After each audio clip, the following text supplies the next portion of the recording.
জয়পুরহাট শহরের গড়িপাড়া এলাকার মৃত শফিকুল ইসলামের ছেলে হাবিবুর রহমান আনমনে গান গেয়ে দিন কাটে তার।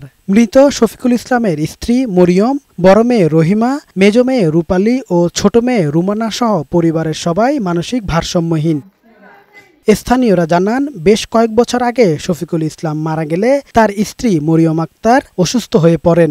এরপর তাদের ৩ মেয়ে রহিমা, রূপালী ও রুমানাকে বিয়ে দিলে তারা মানসিক ভারসাম্যহীন হওয়ায় বাবার বাড়িতে ফিরে আসেন। আর ছোট ছেলে হাবিবুর রহমান জন্ম থেকেই মানসিক প্রতিবন্ধী। পরিবারের ৫ সদস্যের মধ্যে একমাত্র হাবিবুরকে প্রতিবন্ধী ভাতার কার্ডের আওতায় আনা হয়েছে। ফলে আয়ের পথ বন্ধ থাকায় স্থানীয়দের সহায়তায় কোনোমতে চলছে পরিবারটি।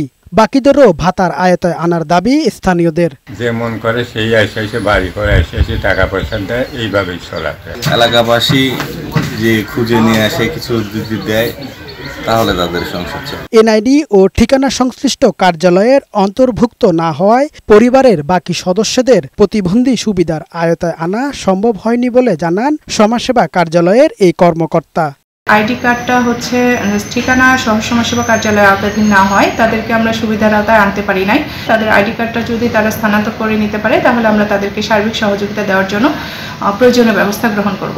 অসহায় পরিবারটির পাশে সরকার ও বিত্তবানরা এগিয়ে আসবে এমনটাই প্রত্যাশা স্থানীয়দের। কামাল উদ্দিন, বৈশাখী সংবাদ।